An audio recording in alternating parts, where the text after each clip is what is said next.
What's going on, Shady people? ShadyPenguinn here. Welcome you back to a brand new video. Today we're going to be doing something a little bit different that we haven't done yet on this channel ever. We're going to be doing a post-Wi-Fi battle session review of the team. And I decided I wanted to do it this way instead of doing a team building video for multiple reasons. But the biggest being that when I build a team, there's going to be flaws. And the best way to figure out what those flaws are to actually practice with battles. And that's usually what I'm doing on the channel. So we have this team that we used for the past 3 battles on the channel. And we're going to go ahead and go over what I have exactly as far as spreads, reasons why I did things, and the most important part of the review, adjustments that I would want to make to this team before using it again. So we're going to kick off right away. We're going to kick off with our Choice Banded Maniac. And you guys will be able to see, wait, this is, I'm in the item screen instead of the regular old Pokemon. Wait, why did I go to items? I'm not in the item screen. Go to summary. That's what I want. Thank you. We're right here with our Maniac holding the Choice Band with Water Bubble. It has Liquidation, Leech Life, Crunch, and Poison Jab. Now, I really didn't use any other 2 moves besides Liquidation and Leech Life, which kind of is to be expected. With that in mind, I wouldn't mind going ahead and changing it up a little bit by maybe taking Poison Jab off and putting Lunge on. That way I can use it strategically. Had I been able to lunge at that Muck instead of Leech Life and lower its attack, I may have been able to live with my Komala. I believe that's what got knocked out in that last battle. So lowering attack is very important. So adding a slot or taking away either Crunch or Poison Jab, which for me would probably want to be Poison Jab, I guess.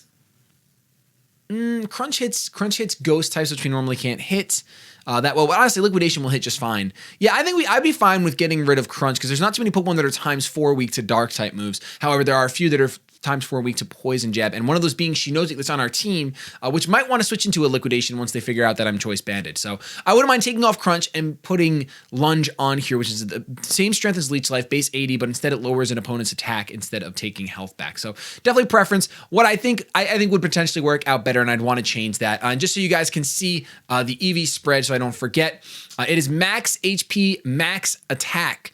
And then a little bit of defense, a little bit of love in that defense area. It looks like I'm really confused by this. That's what I wanted to do when I trained it. Hopefully it actually is. It doesn't look like it's reaching all the way to max HP, max attack, unfortunately. Unless maybe that's just how it looks. No, it's not max HP. I guess I didn't finish EV training this thing. Or I have more in Spadef than I thought. What did I do to this thing? See, this is the problem. This is why, oh my gosh, this is why EV training, I guess I got to be a little bit more careful. I mean, it's sparkling, so I'm guessing that means it's definitely maxed out. But as we can see on the next Pokemon, our Salazzle, it's definitely maxed out. It's 100% maxed out. But here, it looks like I don't even know what my spread is. I'm going to have to re-EV this whole entire thing and use the berries. Oh my gosh. All right, I guess we're going to do it. So that's one thing that I would change. It's not max attack, max HP like I want it to be. It's got a little bit too much in defense, it looks like. Okay, then we'll go ahead and go to Needles, which is running Toxic, Sludge Wave, Flamethrower, Dragon Pulse with Corrosion, Focus Sash. Not much I would change about this thing. This is pretty much a set that I like. You can run Nasty Plot on here, which in some cases, it might be better than Toxic, but I like to run Toxic just in case I do see a Celesteela, and I'm going to want to Toxic it so it doesn't just sub-stall me for days with Leech Seed and all that fun stuff. So that's why I would prefer to run Toxic, and as you guys can tell by the top screen, it is running max special attack, max speed, the way that I want it, and 4 in defense. Our next Pokemon is going to be our Komala Skillet with the Comatose ability, which makes sure that it can only be put to sleep. It can't be burned, paralyzed, or poisoned. Only put to sleep. It's holding leftovers and it's running Wish, U-Turn, Return, and Rapid Spin. I don't think there's anything I would change about this. I think it worked out really well in our first 2 battles. Unfortunately, in our last battle, I just got destroyed. There's really not much for this Pokemon specifically. I think this is how I would want to run it with U-Turn and Return. And you guys can see by the EVs, it is max HP, max defense with a little bit of Spadef in there as well. I think this is pretty good. I'm pretty sure this is pretty good. If you guys have any suggestions, of course, I would also love if you guys leave suggestions on this video of what you would change about this team. Then we have our Snot Rock, our Shell Smashing, Acrobating, Rock Sliding, Earthquaking, Minior, which shields down on White Herb, of course. So use Shell Smash, then you can take advantage of the Acrobatics. You're no longer holding an item. So Acrobatics doubles, and you're at +2 because you ate up your White Herb when you pop that Shell Smash. So nothing I would change about this. This thing is running max attack, max speed. Think it's really solid. Realistically, if you want this to work, you need to get rid of the Stealth Rocks. That's why you need a Rapid Spinner. You definitely need a Rapid Spinner. And for now, just you guys will see, I'm going to go over entire team comp after individually breaking down these Pokemon. We have Maple Syrup here, our typical Maple Syrup, holding the Choice Scarf with Thunderbolt, Psychic, Grass Knot, Volt Switch. Nothing I would change about this. Max speed, max special attack. And just so you guys know, in case you don't, when you go to summary, if you click Y or X, that will bring up the EVs. It'll switch between its actual stats, and I think actually only Y does it. Only Y does it. It'll switch between the actual stats and the EVs. So I'll go ahead and really quick show you guys the stats of these previous Pokemon as well, because you already saw the EVs, but this is what the stats look like at their levels. They're not all level 50. It's depending on how long they were in the party when I was grinding them up, or if they needed to learn certain moves, etc. But our final Pokemon is the Miss Awkward, and I think she is the biggest talking point I have. She's got Spore, Leech Seed, Moonblast, and Energy Ball. So she is a very interesting Pokemon because she is the new, and dare I say it, worse Amoonguss. Because Grass Fairy, unfortunately, is not as good of a typing. I have a ×4 weakness to poison. I'm also weak to steel, and that's something that this team really doesn't have. It doesn't have a bulky Pokemon for me to switch in. Oh my gosh, what am I doing? Where did my screen go? Why did that happen? That was really weird. That was really strange. It doesn't have I don't know, a bulky Pokemon that can switch into a steel type move, honestly. Araquanid, if it was defensive and not max HP, max attack, choice banded, then it can be a pretty bulky Pokemon to switch into stuff. If you do max HP, like max defense and an assault vest, then it's a really nice bulky monster.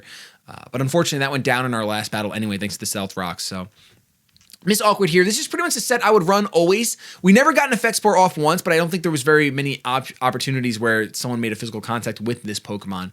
We were seeing a lot of infestations and what have you. Had the Heavy Slam, when we got Heavy Slam, maybe if the Effect Spore triggered, we would have had a chance in that last battle, but realistically, we were so far behind.